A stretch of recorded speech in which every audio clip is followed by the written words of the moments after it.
dari Pekanbaru datang jauh-jauh ke Jakarta untuk memberikan kita sebuah materi motivasi. Kita sambut bersama Bapak Firly.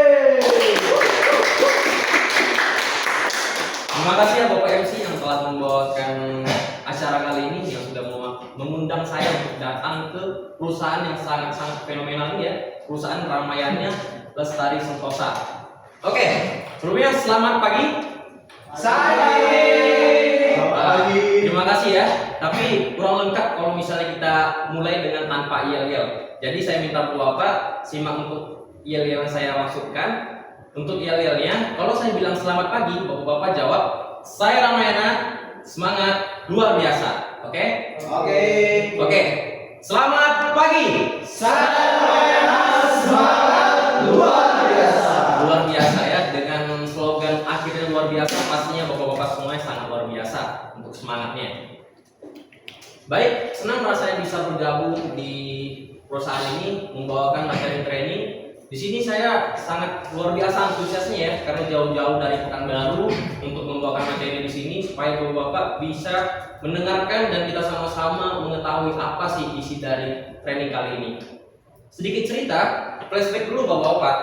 Saya bergabung di salah satu perusahaan yang tepatnya pada bulan Februari. Itu saya bergabung tepatnya pada tanggal 14 Februari di salah satu perusahaan. Di situ saya merupakan salah satu orang yang baru bekerja setelah saya lulus sekolah, tepatnya kuliah sarjana S1. Pada saat saya bergabung di salah satu perusahaan tersebut, saya bergabung di salah satu perusahaan retail. Di situ saya bekerja sebagai supervisor. Awal saya berkarir, saya bisa dibilang memiliki tingkat motivasi kerja yang sangat kurang, Bapak-bapak. Saya memiliki tingkat motivasi kerja yang kurang, ditandai dengan saya tidak melakukan yang namanya proses pembelajaran yang bisa dibilang kurang maksimal. Di situ saya tidak ada yang namanya proses menjemput yang namanya suatu ilmu mengenai apa sih ilmu yang ada di perusahaan saya tersebut. Kemudian seiring berjalannya waktu, perusahaan saya mengadakan yang namanya evaluasi. Di situ saya melakukan evaluasi yang dimana ada yang namanya panelis-panelisnya. Di situ ada yang namanya Bapak Wakil Direktur dan Bapak dari SDM-nya juga. Dan di sana saya melakukan salah satu yang namanya presentasi. Dan itu saya rasa kurang maksimal Bapak. Karena ditandai dengan saya kurang bisa menyampaikan apa sih yang saya pelajari selama saya berkarir di salah satu perusahaan tersebut. Tak lama berselang, saya lulus dari evaluasi tersebut dalam kondisi yang saya rasa itu kurang memuaskan. Dan pada saat itu, karena saya bekerja di salah satu perusahaan yang bergerak di bidang retail, saya melakukan yang namanya perpindahan toko itu setelah saya melakukan evaluasi. Di toko baru, saya melakukan yang namanya coaching dengan para mentor-mentor terbaru. Di situ saya dipertemukan dengan store manager baru, yang dimana saya menjalin yang namanya keakraban, dan di situ tumbuh rasa motivasi. Motivasi kerja saya meningkat dan saya melakukan yang namanya jemput bola tadi atau menjemput ilmu dan menanyakan apa sih yang perlu dipersiapkan untuk yang namanya bekerja sebagai supervisor tadi. Di sana saya antusias sekali Bapak-bapak, dan kebetulan untuk di toko saya tersebut, di store saya tersebut, orang-orangnya sangat welcome dan sangat terbuka untuk yang namanya belajar tadi. Saya diajarkan yang namanya mulai dari bisnis proses, dan di situ saya mengenal yang namanya berbagai macam detail-detail penting yang harus saya pelajari. Singkat cerita, selama saya 3 bulan di sana, saya melakukan yang namanya evaluasi selanjutnya. Dan di situ saya melakukan evaluasi bersama rekan-rekan saya yang bisa dibilang masa kerjanya lebih lama dari saya.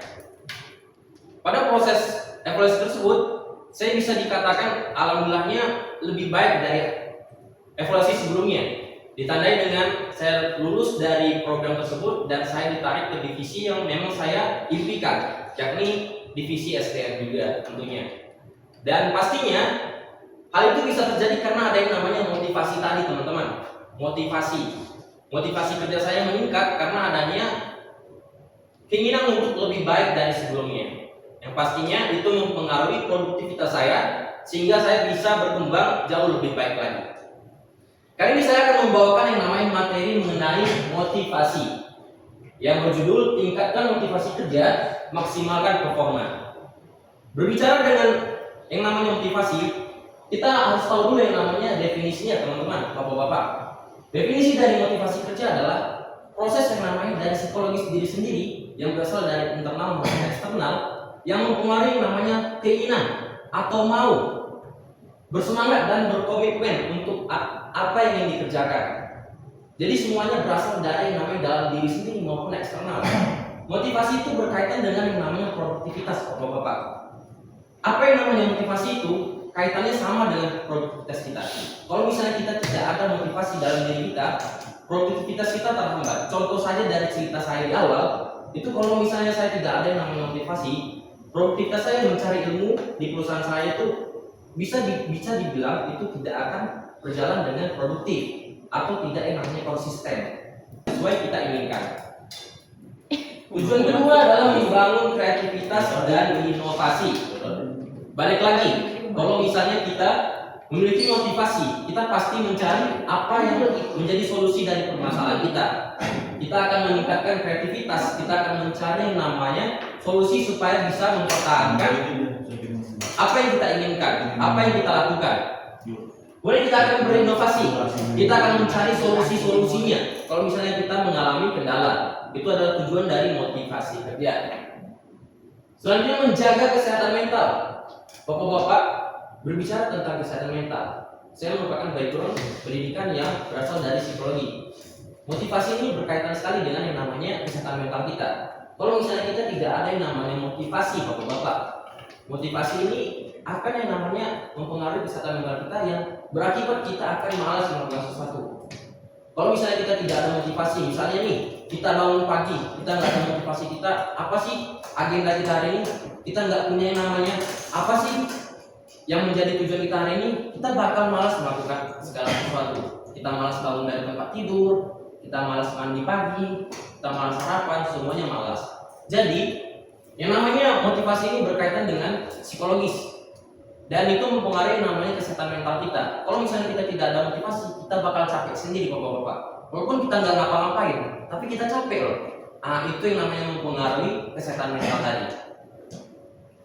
Di sini bapak-bapak semuanya, untuk motivasinya gimana di hari ini? Untuk bapak-bapak yang berbaju kemeja kotak-kotak, motivasinya datang ke sini apa ya? Kalau boleh tahu? Untuk motivasi ya datang sini ya saya sangat ingin mendengar dari penjelasan Bapak bahwa materi hari ini kan sangat mengenai motivasi ya. Jadi saya di dalam kerja itu butuh namanya motivasi. Maka dari itu saya sangat bersemangat untuk hadir dalam training tersebut. Wah, tepuk tangan dulu dong buat bapak yang untuk bapak yang berbaju putih yang paling tampan ya. Boleh perkenalkan diri terlebih dahulu, Bapak? Oke, Pak Firly, saya Adi, saya dari S99 Garut, Bapak. Kebetulan hari ini hadir karena motivasi saya adalah ingin mendapat materi yang luar biasa dari trainer kita pada hari ini dari Rio ya, Pak ya. Iya, benar, Pak.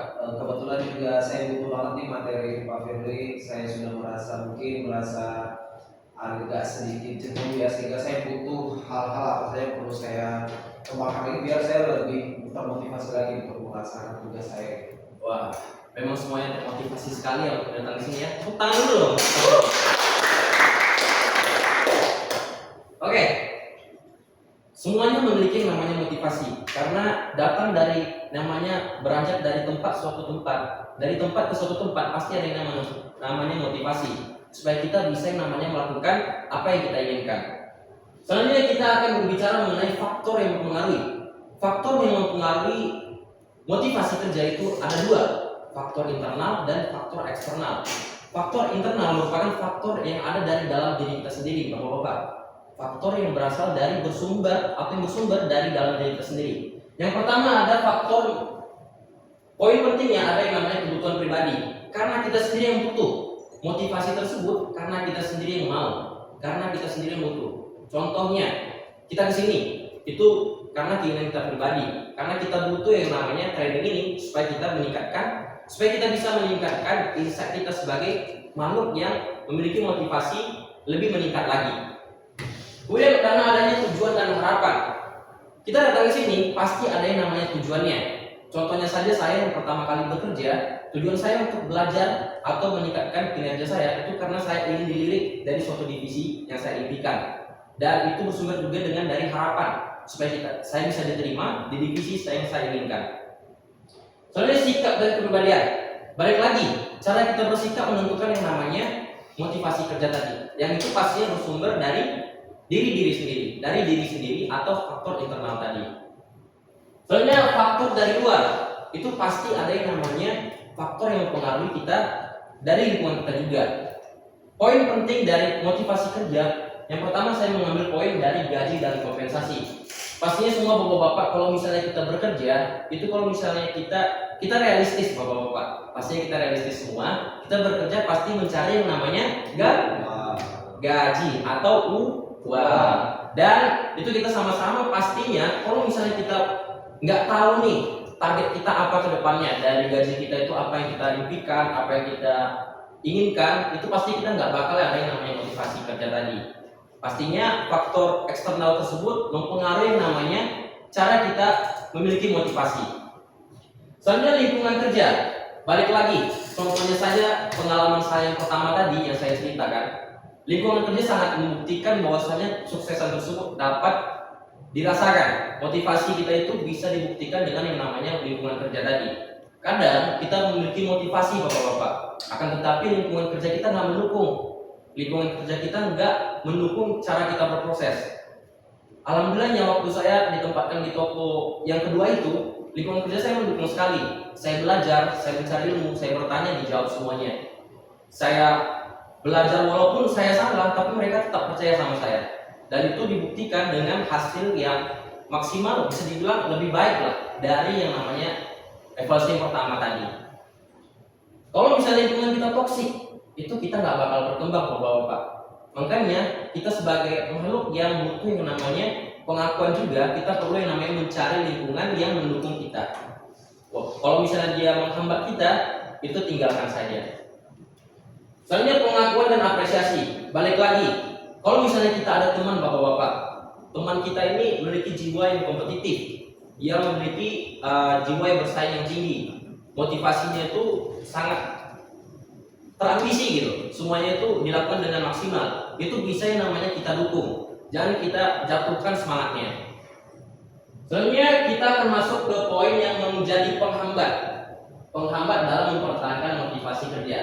Yang pertama ada yang namanya overthinking. Di sini siapa sih yang nggak overthinking? Apalagi yang namanya masalah hidup ya, apalagi masalah kerjaan pasti overthinking. Misalnya nih, untuk besok cukup nggak ya duit kita untuk bertahan gitu? Pastinya overthinking gitu. Kita mengkalkulasikan pengeluaran kita dari yang sekian ke sekian, itu pasti namanya ada pola berpikir yang terlalu tinggi.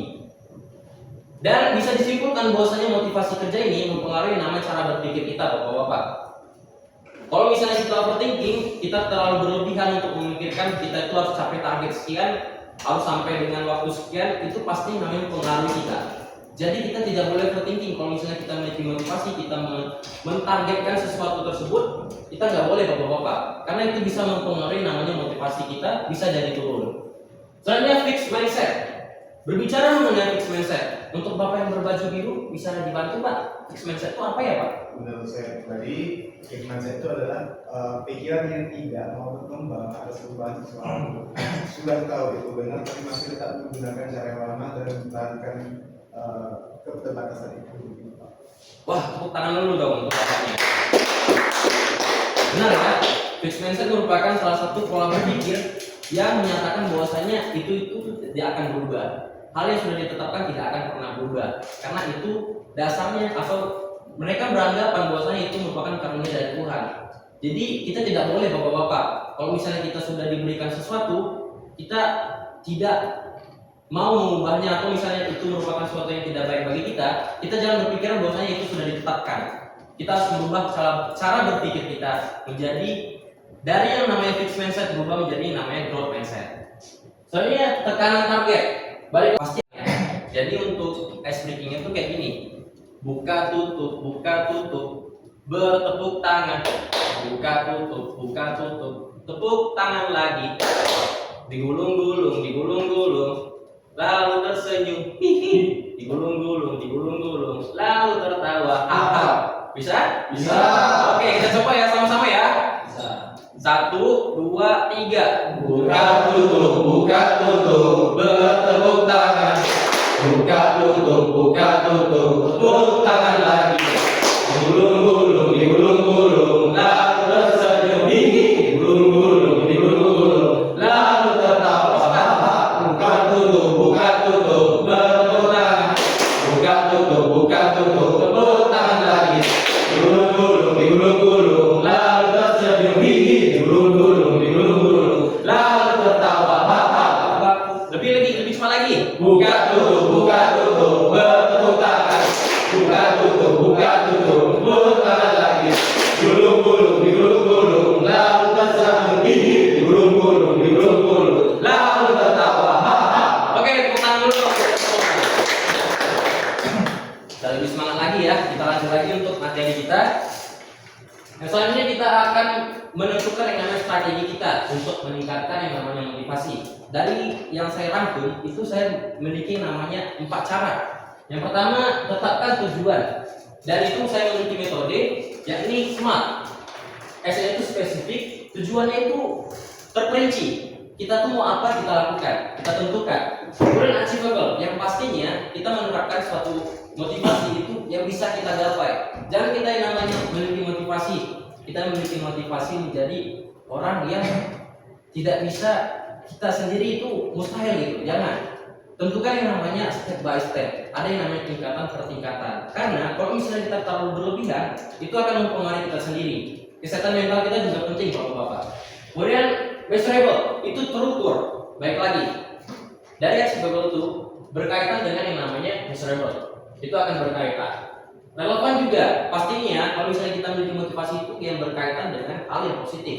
Jangan berkaitan dengan hal negatif. Waktu juga, time, itu menentukan. Kita jangan terlalu yang namanya buru-buru. Kita nggak perlu yang namanya menentukan segala sesuatu itu sesuai dengan yang kita mau itu pasti. Misalnya kita mau jadi seorang direktur, itu besok kita harus jadi direktur, nggak bisa. Itu kita harus yang namanya lebih yang namanya realistis gitu. Segala sesuatu yang kita lakukan, yang kita inginkan itu harus realistis. Soalnya berlatih memberi penghargaan pada diri sendiri. Ini rata-rata pada gengsi ya bapak-bapak ya. Kita sama-sama muda, pastinya kita mengenal yang namanya self reward. Untuk bapak yang misalnya berbaju putih mengenai self reward, biasanya bapak ngasih apa ya ke diri bapak? Biasanya mancing saya, Pak. Oh mancing ya, weh, tepuk tangan dulu dong. Itu salah satu yang paling penting sekarang ya. Gengsi sekarang lagi hobi-hobinya mancing, apa-apa mancing gitu. Lebih pikirin mancing daripada ngerjain 2 SKS ya. Oke, selanjutnya mendorong komunikasi terbuka. Komunikasi terbuka, balik lagi.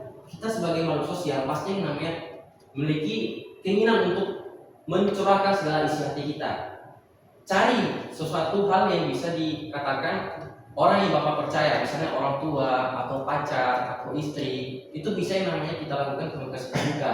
Kita memberitahukan apa yang kita rasakan supaya itu bisa yang namanya menjadi salah satu tolak ukur bahwasanya kita itu ada loh yang menantikan ke sukses kita, motivasi yang kita inginkan itu ada loh yang sedang menunggu. Maksudnya itu mereka tuh bisa menjadi pendukung bapak-bapak semuanya. Soalnya pembelajaran berkelanjutan. Balik lagi, kita kalau misalnya puas dengan satu ilmu itu bakal yang namanya menghambat kita untuk lebih berkembang. Jadi kita harus yang namanya kalau misalnya kita udah menemukan salah satu strategi, kita harus meningkatkan lagi. Kita harus mencari inovasi-inovasi terbaru lagi supaya itu bisa meningkatkan yang namanya motivasi kerja kita tadi. Soalnya di sini saya akan memutarkan salah satu video. Bisa disimak Bapak-bapak.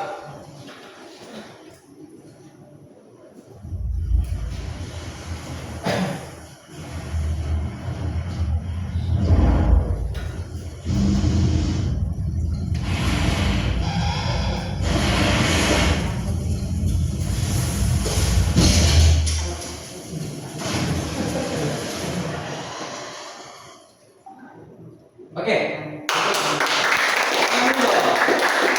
Untuk dari bapak-bapak ada nggak mau kasih komen? Untuk bapak yang dari sini bisa kasih komennya Pak mengenai video yang kita putarkan tadi. Apa sih yang bisa bapak simpulkan dari video tadi? Boleh perkenalan dulu Pak? Ya, nama saya Pak dari Kupang. Ya, dari video tadi saya lihat si Pim ini berusaha untuk tidak menjadi santapan paus. Oh, berarti dia memiliki namanya motivasi ya Motivasinya untuk untuk bertahan bertahan hidup. Ya benar sekali. Beri tepuk tangan dulu dong. Ada lagi nggak? Mungkin dari bapak yang berbaju putih di sini, yang paling ganteng juga ya tentunya. Boleh perkenalan dulu Pak? Nama saya Muhammad Yusuf Yasin, Ya. saya berasal dari Makassar. Terima kasih ya Pak. Boleh Pak, komen dulu terus dari Jadi dari video tadi saya lihat bahwa dengan kerja sama tim, paus tersebut tidak jadi memangsa pinguin-pinguin tadi karena bersatu padu untuk menghindari masalah. tepuk tangan dulu dong. Benar sekali ya. Penilaian Bapak mengenai video tadi sangat benar ya, karena balik lagi dari penguin tadi dia memiliki namanya motivasi untuk bertahan hidup, untuk bekerja sama. Tadi dia memiliki semangat untuk bekerja sama menghindari namanya terkaman dari paus tersebut, paus pembunuh tadi. Jadi dengan yang namanya adanya motivasi terlebih dahulu dari internal yang sama-sama mereka memiliki motivasi untuk selamat dari terkaman tersebut, mereka bekerja sama.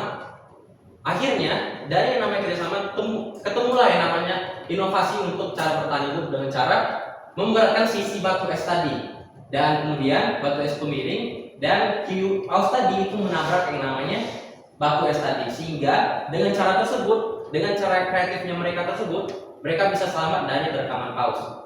Jadi temukan yang namanya kreativitas untuk meningkatkan motivasi kita tadi Bapak-bapak, supaya kita bisa sukses bertahan hidup tadi. Maksudnya kita belajar dari video tadi, kita bisa yang namanya meningkatkan motivasi kita karena tujuan kita sudah tercapai dengan ada yang namanya kreativitas kita tadi. Selanjutnya kita akan memasuki namanya trik motivasi tindakan nyata. Kalau misalnya kita motivasi kita strategi kita sudah punya, kita perlu yang namanya aksi nyatanya. Yang pertama kita ada proaktif mencari solusi. Kita harus mencari solusi, bahwasanya kalau misalnya kita salah satu strategi kita tadi kita belum terwujud, itu kita harus mencari namanya solusi supaya strategi ini bisa berjalan lebih baik lagi. Apa sih salahnya? Kita harus ada yang namanya mencari solusi terbaru untuk mengatasi strategi kita, di mana sih kurangnya gitu. Soalnya menjaga semangat walau ada tantangan.